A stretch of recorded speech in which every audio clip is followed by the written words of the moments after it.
Buenas tardes, Isaac. El quinto gol del campeonato, pero lamentablemente no podemos sumar puntos. Sí, realmente, bueno, primeramente gracias a Dios por permitirme marcar nuevamente. Y bueno, un poquito triste por el resultado, ¿no? Pero bueno, hay que pasar la página, seguir entrenando para los partidos que vienen. En el segundo gol que te anulan, ¿sientes que te pudiste frenar un poquito para evitar el offside?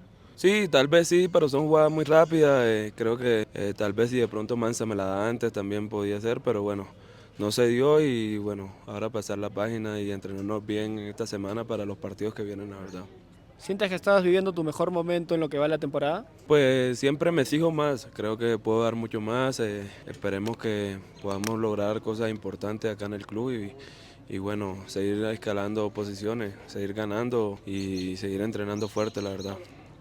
Y bien, Isaac, una última.